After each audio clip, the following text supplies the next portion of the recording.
सबसे पहले तो आप सब प्रेस बंधुओं का बहुत बहुत धन्यवाद, जो आप आज शॉर्ट नोटिस पे यहाँ पर भारतीय जनता पार्टी के कार्यालय में आए हैं। आज की प्रेस कॉन्फ्रेंस में मेरे साथ हमारे प्रवक्ता एक्स एमएलसी जीएल रैना जी मेरे साथ हैं। हमारे साथ हमारे मीडिया के इंचार्ज डॉक्टर प्रदीप मल्होत्रा जी हैं हमारे साथ, और मेरे साथ हमारे ओबीसी के लीडर सुनील प्रजापति जी भी इस प्रेस कॉन्फ्रेंस में रहेंगे। देखिए, आज की जो प्रेस कॉन्फ्रेंस एक बड़ी विशेष प्रेस कॉन्फ्रेंस है, क्योंकि नॉर्मली अगर आप प्रेस कॉन्फ्रेंस देखते हैं तो प्रेस कॉन्फ्रेंस में कहीं ना कहीं हमेशा जो सरकार है उसकी जो खामियां हैं उनके ऊपर हम बात करते हैं और एज ए अपोजिशन हम अपना पूरा रोल निभाते हैं। लेकिन आज की ये प्रेस कॉन्फ्रेंस एक सुझाव है उमर सरकार के लिए, और हम ये मानते हैं कि एज ए हॉनेस्ट अपोजिशन हम जो है सुझाव देने में हमेशा यकीन करते हैं, क्योंकि हमारा ये मानना है कि जो आपकी गवर्नमेंट है अगर ये तरक्की तभी कर सकती है अगर इनको अपोजिशन टाइम टू टाइम इनके जो अगर गलत काम है उनके ऊपर अगर इनको अवगत कराती है तो इनको सुझाव भी देने चाहिए। अब ये उमर सरकार के ऊपर डिपेंड करता है और उनके मंत्रियों के ऊपर डिपेंड करता है कि वो हमारे सुझावों को कितना पॉजिटिवली लेते हैं। और सुझावों की जहां तक बात है उमर साहब, मैं थोड़ा सा आपको पीछे ले जाना चाहता हूं कि अगर आपको याद होगा जब Atal ji leader of opposition थे तो कांग्रेस, आपकी इंडी गठबंधन, ये मजबूर हो गई थी अटल जी को यूनाइटेड नेशन भेजने के लिए, क्योंकि कांग्रेस को पता था कि आप भारतीय जनता पार्टी पर ही यकीन कर सकते हैं कि यूनाइटेड नेशन में जाकर जो है वो हिंदुस्तान की बात करेंगे, इसीलिए हम पर वो यकीन किया गया था। हम यही चाहेंगे कि आपके भी ये जो मंत्री हैं, इन्हें अनुभव है या नहीं मैं उस पर जाना नहीं चाहता हूं, या इन्होंने अभी तक क्या कार्य किए मैं उस पर भी जाना नहीं चाहता हूं, लेकिन अगर इनको एक सुझाव अच्छा हम दे रहे हैं तो हम चाहेंगे खासकर आपकी एजुकेशन वाली मंत्री साहिबा अगर पेन कॉपी लेकर बैठेंगी तो इनका फायदा रहेगा और इनडायरेक्टली पूरे जम्मू कश्मीर का इसमें फायदा रहेगा। क्योंकि आज की प्रेस कॉन्फ्रेंस इसी चीज को लेकर है, एम्प्लॉयमेंट को लेकर है, जिसका आपने 1 लाख की नौकरियों को वादा किया है जो कहीं पर भी हमें पूरा होता नजर नहीं आता। लेकिन अगर आप हमारे इन सुझावों को आप और आपकी एजुकेशन वाली मंत्री साहिबा मानेगी तो मुझे लगता है काफी हद तक जो है अनएम्प्लॉयमेंट की प्रॉब्लम जम्मू कश्मीर से दूर की जा सकती है। तो दोस्तों, ये जो बात है ये है बेसिकली कोकरेला साइमंड्स करके लंदन बेस्ड जो एक फर्म है जो इंडेक्स बनाती है कि किस हिसाब से पूरी की पूरी दुनिया में आने वाले समय में एजुकेशन का क्या स्तर रहेगा और एजुकेशन जो है वो किस हिसाब के जॉब्स को जनरेट करेगी, ताकि हमारी जो आज की पीढ़ी है इसको समझ सके कि हमें किसके लिए प्रिपेयर रहना। और जब इन्होंने अपना ये इंडेक्स प्रिपेयर किया तो एक बड़ी हैरानगी वाली बात है कि हमारे हिंदुस्तान की जो रैंकिंग थी वो नंबर 2 पे थी, और वो नंबर 2 पे भी आप समझ लीजिए नंबर 1 ही समझे, क्योंकि यूएसए से सिर्फ 0.9 हम पीछे थे। यहाँ की नियर अबाउट यूएसए और इंडिया एक ही रैंकिंग के ऊपर थे। ये जो रैंकिंग दी गई है, इस रैंकिंग के अंदर ये है कि कौन सा कंट्री कितना प्रिपेयर्ड है जॉब्स को लेकर, और कहां से आने वाले समय में जो जॉब्स की रिक्वायरमेंट है पूरी दुनिया की मैं बात कर रहा हूं, पूरी दुनिया की जॉब्स रिक्वायरमेंट पूरी होगी। और मुझे बड़ा गर्व महसूस होता है ये बताते हुए कि भारत देश, जिसे युवा देश कहा जाता है, क्योंकि ज्यादातर जो देश है वो अगर आप देखें तो उनके यहाँ पर जो पॉपुलेशन है वो आहिस्ता आहिस्ता बुजुर्ग हो रही है, बूढ़ी हो रही है, लेकिन भारत के अंदर युवा टैलेंट, और जिस हिसाब से युवा देश कहा जाता है, हमारे देश की एक रिस्पॉन्सिबिलिटी भी है कि पूरी दुनिया के अंदर जो रिक्वायरमेंट है आने वाले समय में हम प्रिपेयर करें। इसके लिए हमें कितना प्रिपेयर होना चाहिए, जिस तरह से बाकी हिंदुस्तान में लोग प्रिपेयर हो रहे हैं, जम्मू कश्मीर के युवाओं को भी प्रिपेयर करने का जो दायित्व है, क्योंकि उमर साहब हमारे मुख्यमंत्री है, आपके और आपके एजुकेशन मंत्रालय में चाहिए कि आप किस तरह से इन बच्चों को प्रिपेयर कर सकते हैं। कुछ सुझाव भी आपके लिए है। मैं ये बताना चाहता हूं कि ये जो रैंकिंग में हिंदुस्तान आज नियर अबाउट टॉप पे है, यानी कि नंबर 2 पे यहां पर आता है, इसके साथ जो दूसरे कंट्रीज इस लिस्ट में फॉल करते हैं आप सुनकर हैरान होंगे। इसमें यूके है, इसमें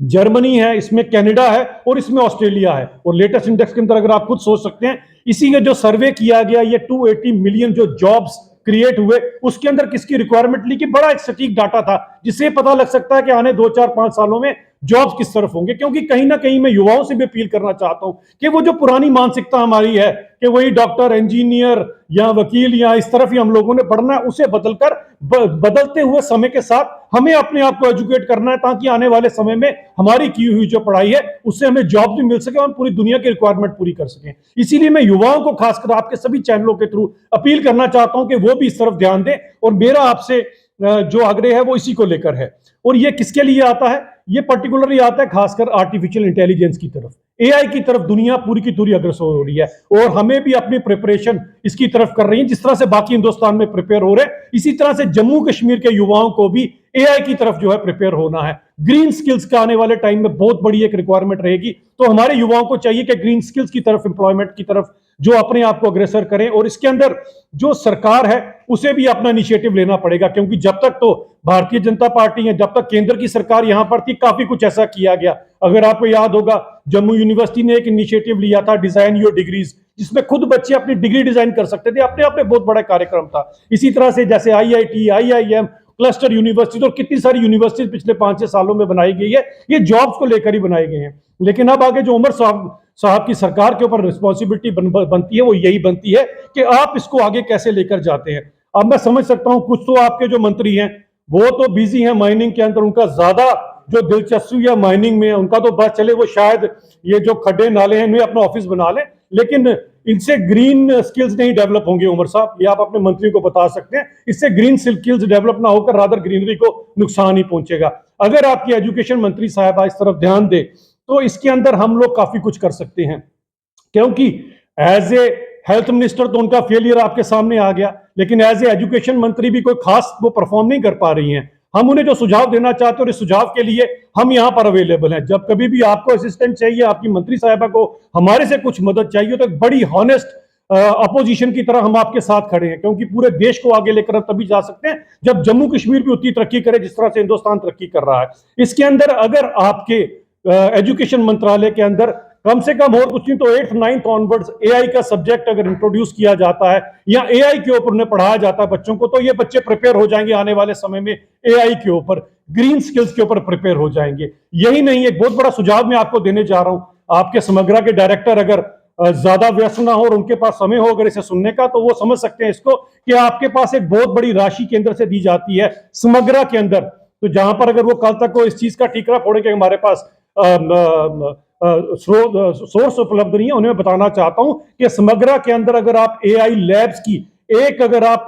बनाकर प्रपोजल देते हैं, तो आप AI लैब्स एटलीस्ट हर CEO के अंडर 3 से 4 AI लैब्स बना सकते हैं। ये AI लैब्स को आप सभी स्कूल्स के साथ कनेक्ट कर सभी बच्चों को उन लैब्स के थ्रू इसके ऊपर प्रशिक्षण दिया जा सकता है और हमारा जम्मू कश्मीर का युवा AI के लिए प्रिपेयर हो सकता है। इसी तरह से अगर आप ग्रीन स्किल्स के ऊपर भी काम करेंगे, आपके CEO, आपकी मंत्री साहिबा, ये डायरेक्टर समग्रा, सब मिलकर अगर काम करेंगे और अगर आप सही में ही जम्मू कश्मीर के युवाओं को आगे ले जाना चाहते हैं, क्योंकि पूरी दुनिया तो प्रिपेयर है इस समय हिंदुस्तान को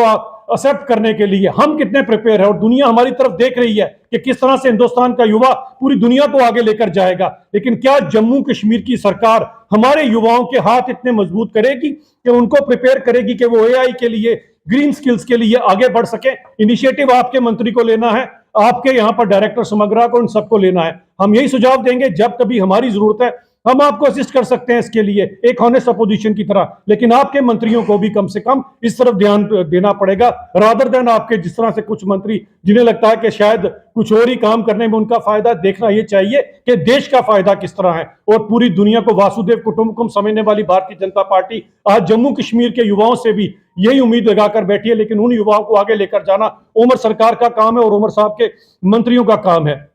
इसके ऊपर मैं ये भी चीज कह देना चाहता हूं कि हम यकीन करते हैं सबका साथ सबका विकास के ऊपर, और उमर साहब कहीं ऐसा ना हो कि बाद में हमें कहना पड़े कि हुजूर आते आते बहुत देर कर दी।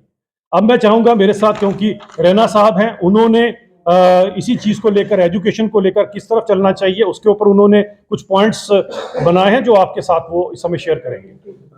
थैंक यू डॉक्टर अभिजीत जी और मेरे बाकी साथियों।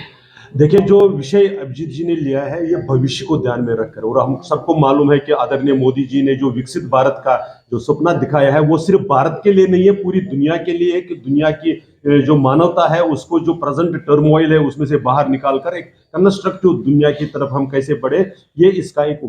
उस पर उन्होंने अपना एक जो पिछले 10-11 वर्षों में एक ऐसा सिस्टम भी क्रिएट किया था ताकि हम प्रिपेयर कर सके। लेकिन अनफॉर्चुनेटली हमारे यहाँ पर जो अभी नई सरकार बनी है, इनकी प्रायोरिटीज में अगर हम यही सेक्टर ले, एजुकेशन वाला ही सेक्टर, तो इनविटेशन कार्ड, पुराने इनविटेशन कार्ड को कैंसिल करके कैसे मंत्रियों के सामने यूटी ना आ जाए, जेके यूटी की मंत्री है ये ना आ जाए, इस पर उनका ज्यादा स्ट्रेस रहता है, न कि जो बच्चों को स्किल करने के लिए, उनको तैयार करने के लिए, भविष्य के लिए, उसकी तरफ उनका ध्यान नहीं जाता है।